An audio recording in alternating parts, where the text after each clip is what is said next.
नमस्कार, न्यूज अड्डा विद सुमन में आपका स्वागत है। आज सुबह से चर्चा बड़ी तेज हो गई है और वो चर्चा किस बात की है उसका अंदाज़ा दिल्ली से आप लगा सकते हैं, दिल्ली के मुख्यमंत्री से लगा सकते हैं, क्योंकि दिल्ली के हाई कोर्ट के जैसे ऑब्जर्वेशंस आए हैं और जज साहब ने टिप्पणी की कि आप सत्ता में बने रहने के लिए कहीं तक जा सकते हैं, कुछ भी कर सकते हैं, तो ये कहीं न कहीं नुकसानदायक है। उसके बाद राजनीतिक सरगर्मियां काफ़ी तेज हो चुकी है। बीजेपी के जो नेता हैं वो उनका साफ साफ आरोप है कि भैया आप रिजाइन करो। 3000 फाइलों की उन्होंने चर्चा की कि 3000 से ज़्यादा फाइलें अलग अलग डिपार्टमेंट में अभी भी लंबित पड़ी हुई है। क्यों?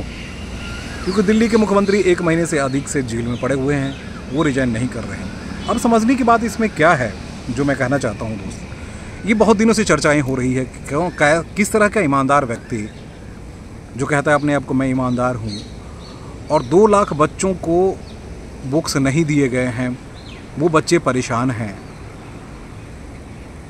नए सेशन शुरू हो चुके हैं, एमसीडी के 1 to 5th के स्टूडेंट्स हैं।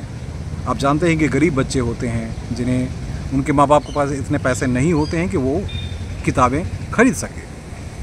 इसके बीच में भी बहुत सारी चीज़ें ऐसी रही हैं। हेल्थ डिपार्टमेंट के अभी अब एमएस की फाइलें जो हैं वो कब से लंबित पड़ी हुई है वो पता नहीं, उसको छोड़ ही दीजिए।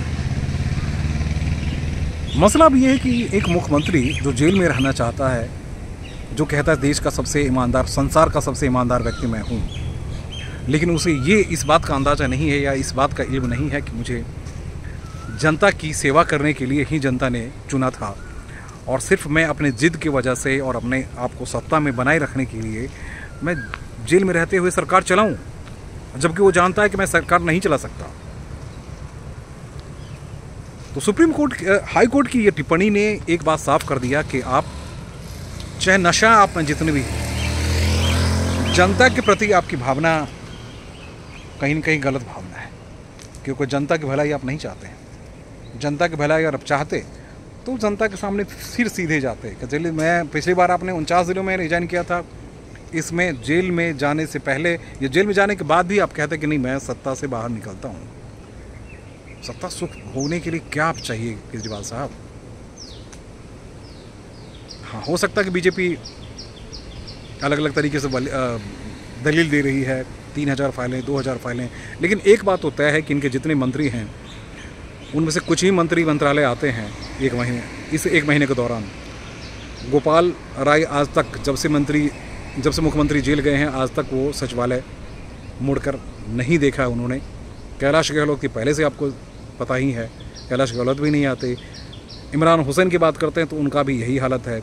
सौरभ भारद्वाज सिर्फ मीडिया में बयान देने के लिए ज़रूर आते हैं।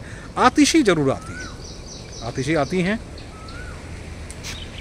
और सिर्फ सीएस के खिलाफ जो टिप्पणी या जो भी करना हो, जैसे भी कहना हो, तो वो लेटर लिखने के लिए ज़रूर आती हैं। उनको विकास से कोई लेने देने, इनके जितने मंत्री हैं, एक बात तो तय हो गया, मुख्यमंत्री जेल में है। कोर्ट ने ये कहा कि भैया आप सत्ता में बने रहने के लिए इस तरह की चीज़ें नहीं कीजिए,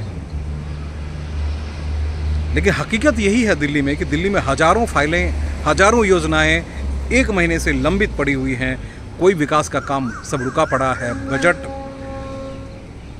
पास हो चुका है, कैबिनेट की बैठक हो नहीं सकती क्योंकि मुख्यमंत्री जेल के अंदर हैं। वो मुख्यमंत्री जो सिर्फ सत्ता चाहता कि सत्ता में ही बने रहें, वो पार्टी के चीफ इतनी छीछा लेदर जितनी होनी थी सब कुछ हो चुकी है। अपनी पत्नी को अब वो चुनाव लॉन्च कर चुके हैं। अब वो क्या चाहते हैं कि दिल्ली इसी तरह से बर्बाद हो जाए, दिल्ली के पैसे पे आप राजनीति करते रहें।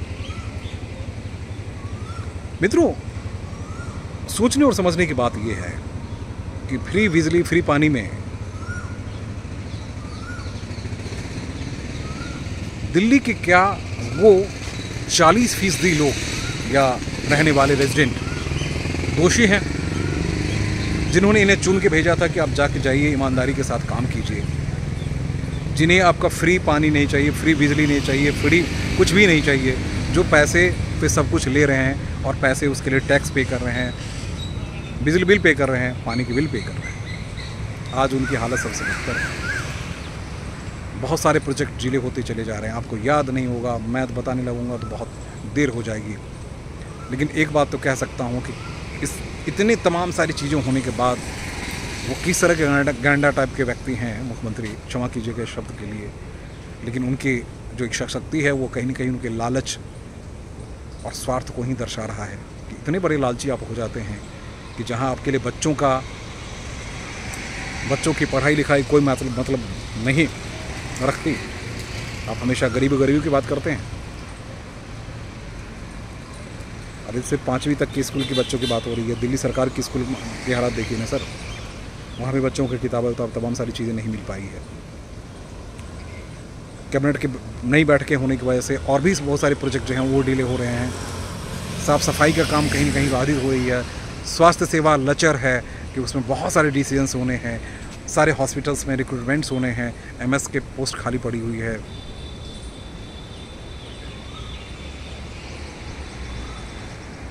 डायरेक्टर्स पोस्ट खाली पड़े हुए हैं, विभाग के विभाग खाली पड़े हुए हैं।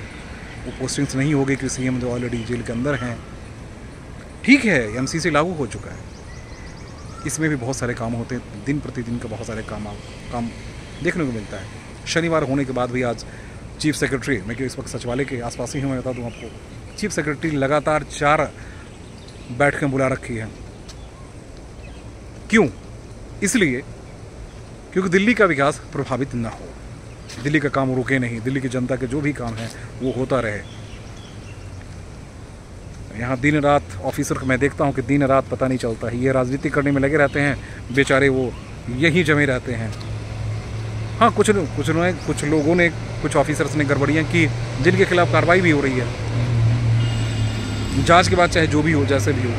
लेकिन अभी जो काम करने के तरीके हैं उसमें तो ये कह सकते हैं कि भाई ये अधिकारी जमे हुए हैं और बड़े तरीके से काम कर रहे हैं। लेकिन ये राजनेता राजनीति करने में लगे हो, मुख्यमंत्री खुद ही राजनीति करने में, सिर्फ राजनीति करने में लगे हुए हैं, तो दिल्ली के लिए अभी श्राप साबित हो रहे हैं अरविंद केजरीवाल। कल के कोर्ट के ऑर्डर से एक बात तो साफ है, अब सत्ता के लोभ मुँह में इतना भी मत गिरिए कि दिल्ली की जनता आपको खदेड़ने लगे, क्योंकि दिल्ली की जनता ने आप पे बहुत भरोसा किया है, दिल्ली की जनता ने आपको बहुत यकीन किया। आप रिजाइन कीजिए, अपनी पत्नी को ही बना दीजिए, किसी को बना दीजिए, आपके पास और कैपेबल मुख्यमंत्री है ना, वो मुख्यमंत्री के कोई दावेदार है ना, उन्हें बनने दीजिए ना। आप जेल से बाहर निकल के आइए, सब कुछ कीजिए। इसलिए इतना भी स्वार्थी मत बनिए जिसमें जनता का नुकसान हो पाए। नमस्कार।